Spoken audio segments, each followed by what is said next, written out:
You are sitting in a meeting. Someone across the table gets scolded by your boss. You weren't involved, you did nothing. But your stomach drops anyway. Your shoulders tighten. Your eyes fall to the floor as if you were the one being blamed. Why? You didn't do anything wrong? So why does your body behave like you did? This is one of the strangest feelings a human being can have, and almost no one talks about it. Because guilt, real guilt, is supposed to be a punishment for a crime, a signal from your conscience that you crossed a line. But what you just felt in that meeting, you didn't cross anything, and yet there it is. Heavy, real, uncomfortable. Guilt without a cause. Here's what nobody tells you. That feeling isn't a malfunction. It isn't weakness. It isn't you being too sensitive. That feeling is one of the oldest survival tools your species ever developed. And understanding it changes the way you see almost everything about yourself. Let's go back. Way back. Not to ancient Rome or medieval Europe. Further, much further. Back to a time when your ancestors lived in groups of 20 to 50 people, moving across open land, surviving by staying together. In that world, the group was everything. If you got expelled from the group, you died. It was that simple. The savannah didn't forgive lone humans. The cold didn't, predators didn't.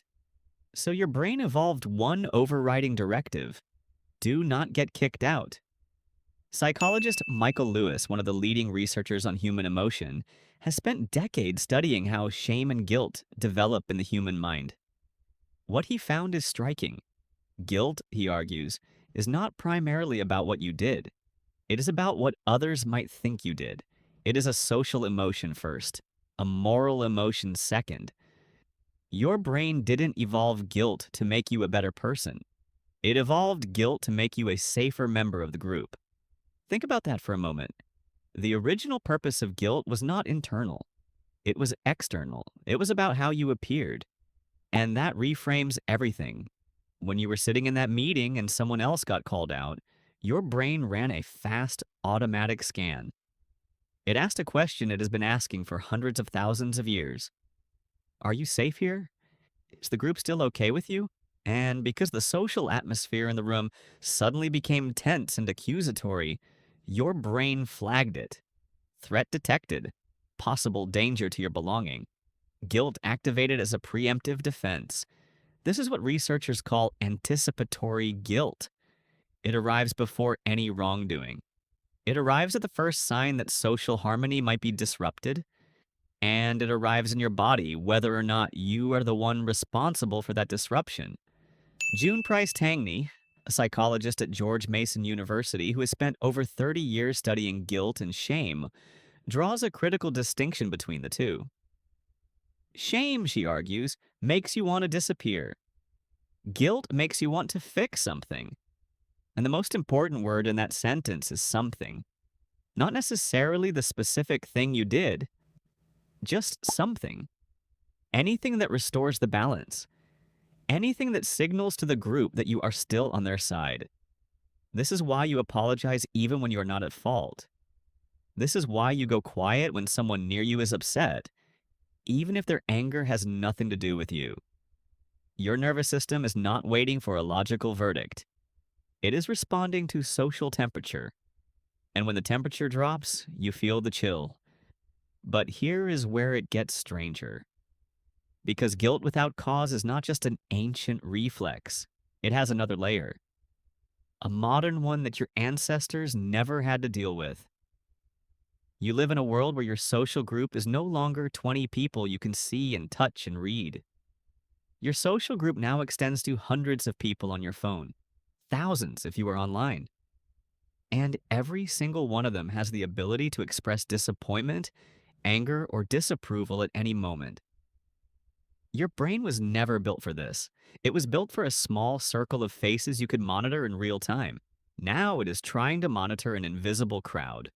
Researcher Brené Brown, whose work on vulnerability and shame has reached tens of millions of people worldwide, describes this as one of the defining crises of modern emotional life. We are, she says, more connected than any generation in history, and more afraid of not belonging than any generation in history.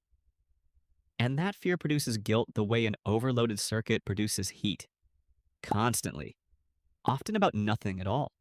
You read someone's message too fast and didn't respond. Guilt. You canceled plans you didn't want to keep. Guilt. You ordered something for yourself without offering to share. Guilt. You took a day to rest when part of you felt you should be productive. Guilt. None of these are moral failures. None of them would have registered as violations in the world your brain was built for. But they register now because your social radar is tuned to a frequency your actual life can no longer calibrate. There is also something called vicarious guilt. This is the guilt you feel not for what you did, but for what someone near you did, or even for advantages you were born with that others don't have. Researchers studying this form of guilt have found it is especially common in people who feel strong group loyalty. The stronger your identification with a group, the more you absorb the moral weight of that group's actions. If someone in your family hurts another person, you feel the echo of that hurt even if you had no role in it. If a group you belong to has historically caused harm, you may carry a residue of that without ever having made a conscious choice about it. This is not rational, but it is deeply human, and it has a purpose. In a small ancestral group, your reputation was tied to the behavior of the people closest to you. If your sibling stole from another tribe, your standing was affected. Your brain learned to feel responsible for those near you, because in many practical ways, you were. Their behavior shaped how others saw you, and how others saw you determined whether you lived or died. Now that reflex fires in a world where you are loosely connected to millions of people, many of whom you have never met, doing things you have no control over. And still the guilt comes. Still the drop in the stomach. Still the quiet conviction that somehow you should have done something.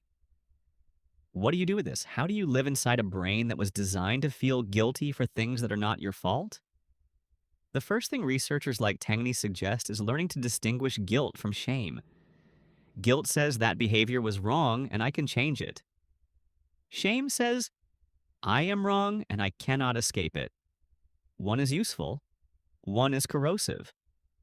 When you feel that unearned wave of guilt wash over you, ask yourself which one it is. Is there actually something to fix? Or is your nervous system just reading the room and panicking? The second thing is recognizing what your brain is actually doing. It is not punishing you. It is protecting you. It is trying to keep you safe in a social world. And when you understand that, you can hear it differently. Not as a verdict, as an alert. One you can acknowledge, examine, and sometimes simply choose not to obey. Because here's the truth underneath all of this. Guilt, at its best, is a compass. It tells you where your values are. It tells you what kind of person you want to be. But a compass that spins in every direction is not a compass anymore. It is just noise. And your brain, magnificent and ancient and wildly mismatched to the world you're living in, generates a lot of noise. The people who seem most at peace are not the ones who never feel unearned guilt. They are the ones who have learned to hear it, name it, and put it down. To say, yes, I felt that, and no, it is not mine to carry. Tonight, when that familiar weight settles in for no clear reason, when you apologize for something that wasn't your fault, when someone else's bad day somehow makes you feel like you failed, remember what that feeling actually is. It is your ancestors' voice. It is 100,000 years of survival strategy firing in a world it was never designed for. It is not the truth about you. It is a signal from a very old, very tired part of your brain that just wants to make sure you still belong. And you do. You always did.